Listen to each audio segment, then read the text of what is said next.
Europe will never catch up with America in terms of productivity per worker, and I say this with confidence because the way the systems are built.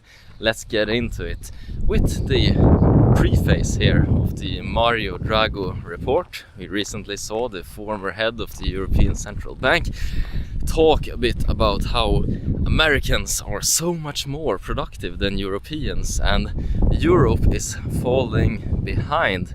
You know, as a European worker myself, how true is this? What can we do as Europeans to actually try to earn a bit more, because it's not as easy here in Europe as it is in America, and that will become abundantly clear after watching this video. Alright, so in the report we see a big difference between the average productivity of the American worker and the European worker.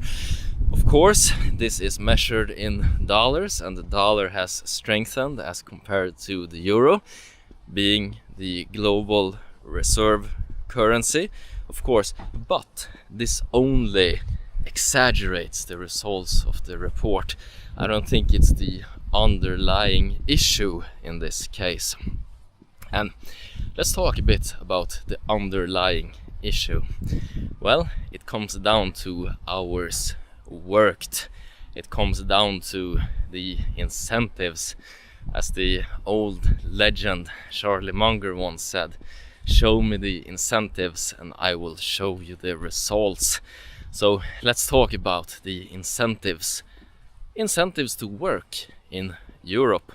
This will come as a shock to many of you Americans, but in Europe the tax on wage, normal salary, if you are in the higher earning income brackets, and this is, by the way, lower six figures in most cases, it's higher than 50%.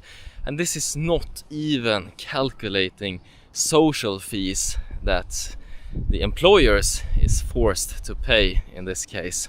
So how does this affect the population of Europe? And in this case, the willingness to work. I remember being a young university student once back in the day, doing business school. I was out at a bar after a mingle event with a financial advisor who was there to try to lure a young college student into employment there. And I was so surprised when the guy told me that he only works part-time. Why part-time, you know? I thought you're gonna get out there, you're gonna work hard 10, 12 hours a day, you know, get that money, chase that bag. But after listening in a bit, it made a lot more sense.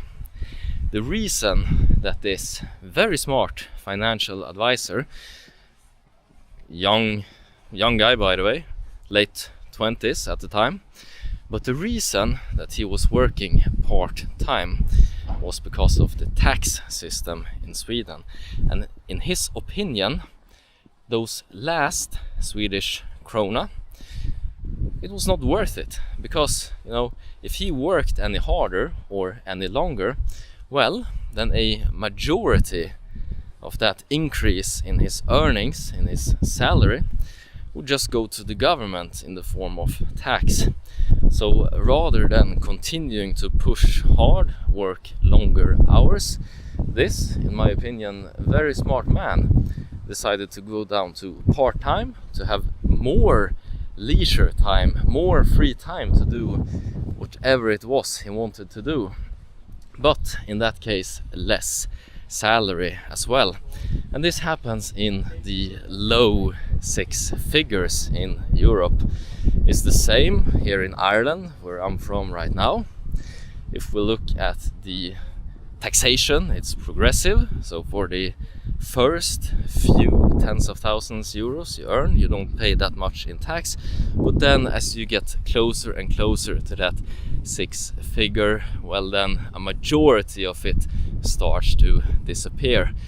And I think that many European workers, we don't think about this, we don't think about tax, but at a certain point in your career, after a few promotions, I mean, we do check the pay slips and we see the amount that is being deducted. And then when that promotion offer comes, I think that a lot fewer of us are inclined to take it. Man, imagine Americans, you guys over there complaining about 20% tax. You try paying close to 60 on those lost dollars. Let's see if you take that promotion, you know what I mean? So even, you know, in my case, being inside sales right now, you know, I get that low 6 figures. If I were to decide to go for a promotion, create more value for the economy and be an outside sales rep, I would have to travel around the Nordic countries. It would be long days. I would be away from home, away from my gym routine, away from playing basketball out on the street, riding my bike, doing YouTube videos, all of this just to earn slightly more after tax.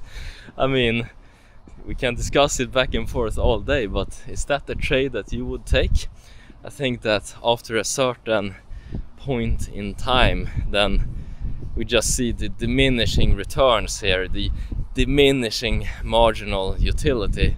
And as I aged, that commentary that I heard in my young days from that financial advisor in the pub, it's starting to make a lot more sense. And for other Europeans who are starting to earn more and is also being taxed more, then this is also starting to make a lot more sense. Alright, let's get to the interesting part. In the beginning of the video, I promised that I would do some commentary on what you could do to potentially mitigate this. Because, you know, I've seen this problem for a long time, but I've also seen a lot of people who found solutions. In Sweden, where I'm from, it's very common to start your own company, and then rather than being hired directly by a company, you are hired as a consultant and you bill your original employer from your own company, and then you can do some more tax deductions, you can do some magic, and then it actually becomes worth it to work more hours and bill more hours in this case. That's one way that very ambitious and money hungry professionals have gotten around the very, very high tax that people who don't do the research still continue to pay. A lot of people, they put their energy into doing businesses. I saw, for example, at my last place of employment before this one, that one of the directors was also having his own company that he put a lot of time into. And this is not uncommon. So some sort of side hustle, some sort of own company, doing business. And as I said, even directors do this. The higher level executives, it's not just individual contributors. And in my case, I have recently registered a company here in Ireland, a LLC.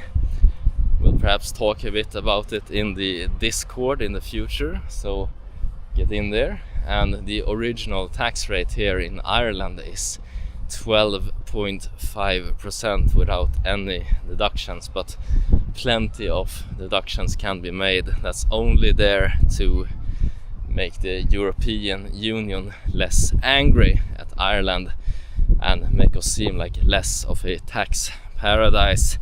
Let's just say that there's a reason why Meta, Google, Amazon, Dell, all of these major tech players have not only the European headquarters, but the global headquarters here in Ireland. Lots of government grants also, by the way, that you can utilize in many cases. Subsidies, countless examples of this. We've seen, for example, in Sweden, a certain battery producer that took huge government loans, pay themselves large dividends, and then they went bankrupt.